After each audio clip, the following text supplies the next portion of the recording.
अस्सलाम वालेकुम students, welcome back to my YouTube channel. Hope आप सब लोग खैरियत से होंगे।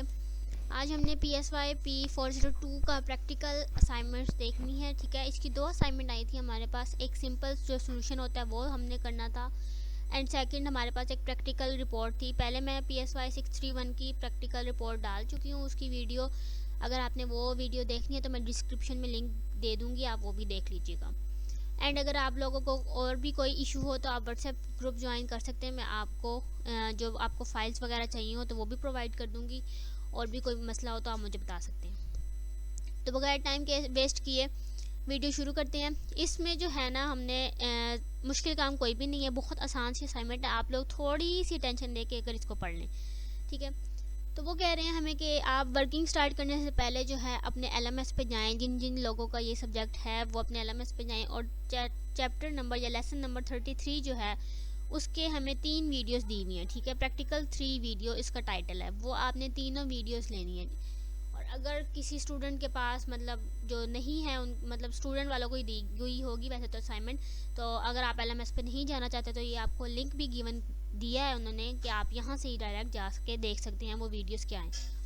अच्छा, अगर वो वीडियोस देख लेंगे तो ज़्यादा अच्छा होगा आपके लिए, ज़रा आप असाइनमेंट इजीली कर लेंगे। उसके बाद आपने क्या करना है, आपने अपने LMS पे जाके डाउनलोड सेक्शन में जाना है और वहाँ से एक प्रैक्टिकल 1 to 3 PPT उसकी जो है डाउनलोड कर लेनी है। अब आपने फोकस क्या करना है, please focus on the one specific practical of sensation for which you have to submit the report. आपने प्रैक्टिकल जो है सेंसेशन, ठीक है, प्रैक्टिकल्स ऑफ सेंसेशन, उसके ऊपर जो है फोकस करना है, जो कि आपने उसके ऊपर रिपोर्ट सबमिट करनी है। ठीक है, हमने क्या करना है, एक रिपोर्ट सबमिट करनी है जो कि सेंसेशन पे हमने बनानी है।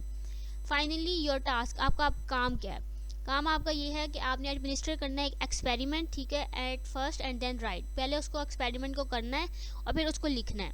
The experimental report writing that should be according to the format uploaded on the download section of VU LMS। आपके LMS पे उन्होंने एक आपको फॉर्मेट दिया हुआ है रिपोर्ट राइटिंग का, उसके अकॉर्डिंग ही आपने रिपोर्ट जो है वो राइट करनी है। अच्छा, फिर उन्होंने आपको इम्पोर्टेंट इंस्ट्रक्शन दी हुई है रिपोर्ट राइटिंग की कि कैसे करनी है। वो जो उन्होंने हमें एक क्राइटेरिया दिया है LMS पे, उसके अकॉर्डिंग होनी चाहिए और वर्ड फॉर्म में होनी चाहिए, वरना और उसमें ना किसी की कॉपी नहीं करनी, वरना प्लेजियरिज्म आ जाएगा। ठीक है, और इसको आपको 0 मार्क्स दिए जाएंगे।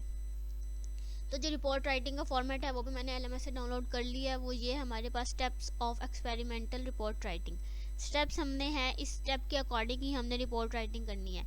अच्छा, अब मज़े की बात यह है कि उन्होंने हमें कोई टॉपिक नहीं दिया। टॉपिक हमने अपनी मर्जी का चूज़ करना है और उसके ऊपर हमने एक्सपेरिमेंट करना है।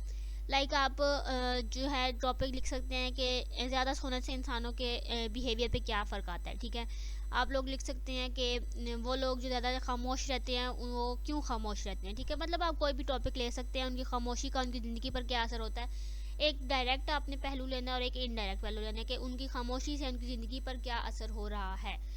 ठीक है, सबसे पहले जो है आपने लिखना है इंट्रोडक्शन। आपने जो भी मतलब चीज़ ली है उसको इंट्रोडक्शन देना है कि आप लोग क्या लिख रहे हैं, किस बारे में लिख रहे हैं। ठीक है, मतलब अब मैं एक लिख रही हूँ कि ज़्यादा सोने से इंसान की ज़िंदगी पर क्या फ़र्क पड़ता है, तो मैं उसको इंट्रोडक्शन के तौर पे एक बना लूँगी। ठीक है, फिर एम एंड पर्पस। अब आपने अपना पर्पस बताना है कि आप रिपोर्ट क्यों लिख रहे हैं। ठीक है, पहले तो टॉपिक देना है। ठीक है, फिर उसका पर्पस लिखेंगे कि मैं ये देखना चाह रहा हूँ कि इतना सोने से एक इंसान की ज़िंदगी पर क्या फ़र्क पड़ता है।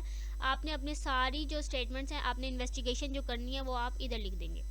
देन आपने हाइपोथेसिस बनाना है। हाइपोथेसिस को उर्दू में जिस तरह मफरूज़ा कहते हैं, मतलब आपने कुछ क्वेश्चन जो हैं वो बना लेने हैं और फिर वो उसको जो है किसी बंदे पे टेस्ट करना है, और फिर आप लोग इसको क्या कहेंगे, हाइपोथेसिस कहेंगे। साइकोलॉजी वाले स्टूडेंट्स को तो पता होगा, हाइपोथेसिस बनाते रहते हैं, इसलिए उनके लिए मुश्किल बात नहीं है। अब हाइपोथेसिस की 2 टाइप्स हैं हमारे पास, डायरेक्शनल हाइपोथेसिस और नॉन डायरेक्शनल हाइपोथेसिस। डायरेक्शनल में क्या है, specify the expected direction of a relationship between variables, कि आपने जो वेरिएबल्स आपने लिए हैं, जो आपने बंदे लिए हैं, उनके जो मतलब अब सोने से एक इंसान की ज़िंदगी पे फ़र्क पड़ रहा है। मतलब 2 वेरिएबल्स है, एक सोना और एक उसकी ज़िंदगी पे फ़र्क पड़ना। तो ये जो दोनों हैं वो एक दूसरे को डायरेक्ट जो है वो कोई मतलब लिंक कर रहे हैं। ठीक है, तो अब आपने उसमें से लिखना है कि वो डायरेक्शनल हाइपोथेसिस कौन सा है और नॉन डायरेक्शनल। नॉन डायरेक्शनल क्या होता है, do not predict the direction of a relationship, कि मतलब अब सोने से जो फ़र्क पड़ रहा है ज़िंदगी पे, वो आपको एक डायरेक्शन बता रहा है कि इस चीज़ से ये चीज़ जो है इफ़ेक्ट हो रही है। नॉन डायरेक्शनल में आपको कोई भी डायरेक्शन नहीं बताएगा। वेरिएबल्स, फिर आपने लिखने हैं वेरिएबल्स के इसमें कौन कौन से वेरिएबल्स हैं। दो किस्म के वेरिएबल्स होते हैं, इंडिपेंडेंट वेरिएबल और डिपेंडेंट वेरिएबल। इंडिपेंडेंट वेरिएबल होता है जिसकी वजह से कोई चीज़ तब्दील हो रही हो, मतलब सोने से लाइफ चेंज हो रही है, ठीक है। और डिपेंडेंट वेरिएबल कौन सा है, जो चीज़ चेंज कर रहा है, मतलब उसकी नींद जो है, उसकी जो स्लीपिंग टाइम्स हैं, स्लीपिंग आवर्स जो हैं, वो जो हैं वो डिपेंडेंट वेरिएबल हैं। देन है जी मेथड। अब मेथड में क्या करना है, पार्टिसिपेंट, सबसे पहले जिसके ऊपर आप एक्सपेरिमेंट कर रहे हैं उसका नाम लिख देना है आपने। फिर है जी सब्जेक्ट, आपने अपना मतलब जो काम है उसको लिखना है कि आप क्या काम कर रहे हैं, उसके ऊपर कौन सा टेस्ट कर रहे हैं। फिर उसकी एज, उसका जेंडर और एजुकेशन लिख देनी है। देन है जी एपरेटस, आपने क्या करना है जी, आपने कौन कौन सी चीज़ें इस्तेमाल की, उसमें आपने कॉपी ली, पेंसिल ली, और क्या क्या इस्तेमाल किया, स्टॉप वॉच थी, चेयर थी, कहाँ बैठे, इस तरह की जो सारी चीज़ थी वो आपने अपरेटस में लिखनी है। देन है इंस्ट्रक्शन, आपने उस बंदे को कौन कौन सी इंस्ट्रक्शन दी कि मैं आपके ऊपर एक एक्सपेरिमेंट कर रहा हूँ, ठीक है, आपने इस तरह बैठना है, इस तरह जवाब देने, इस तरह सारा काम करना है, और आपने ये उसको इंस्ट्रक्शन दी। देन है जी प्रोसीजर, आप मतलब एक हॉस्पिटल में गए, आप एक स्कूल में गए, आपकी फैमिली मेम्बर था, कौन था, आप उसके पास गए, आपने उसको सारा बताया कि जी मेरी असाइनमेंट है, मैंने इस तरह करनी है, मैंने तुमसे ये सवाल पूछना है, मैंने ये टॉपिक बनाया, आपने सारा वो प्रोसीजर जो भी आपने किया वो इसमें लिख देना है। देन आपने रिज़ल्ट करना है कि जी आपने जो एक्सपेरिमेंट किया उसका रिज़ल्ट क्या आया, ठीक है, कि मतलब स्लीपिंग और ज़्यादा हो तो उससे क्या है उसकी लाइफ पे इफेक्ट हो रहा है। फिर डिस्कशन, क्या आपने हाइपोथेसिस जो निकाला वो आपका ठीक था कि नहीं, मतलब हाइपोथेसिस जो आपके रिजल्ट था वो उससे रिलेट कर रहा है या नहीं, तो ये आपने बताना है कि वो सपोर्ट कर रहा है या रिजेक्ट कर रहा है। अगर इससे मतलब रिजेक्ट भी कर रहा है तो इससे इशू नहीं है, आप उसको लिख सकते हैं। देन आपने कंक्लूजन देनी है कि इस तरह मैंने काम किया और ये मेरी स्टेटमेंट बनी, ठीक है, तो ये आपको एक कंक्लूजन आ जाएगी। कंक्लूजन में आपने एक पैराग्राफ लिखना है, 2-3 लाइनें नहीं लिखनी, ठीक है, और एक एंड स्टेटमेंट से आपने जो है अपनी असाइनमेंट को एंड कर देना है। यही है जी PSY 402 की असाइनमेंट, जो प्रैक्टिकल असाइनमेंट जो स्टूडेंट्स कह रहे हैं कि बहुत मुश्किल है, इसमें कुछ भी मुश्किल नहीं है। आप लोगों ने अगर ये बनवानी है तो आप मुझे व्हाट्सएप पे कांटेक्ट कर सकते हैं, मैं आपको ये बनवा दूंगी। मेरे चैनल को सब्सक्राइब करें, साथ साथ बेल आइकन को भी प्रेस करें ताकि न्यू आने वाली वीडियोस के नोटिफिकेशन आपको मिल जाएं। एंड अगर आपको कोई भी और असाइनमेंट सोल्यूशन चाहिए तो आप मुझे कमेंट सेक्शन में बता सकते हैं। टिल देन अल्लाह हाफिज़।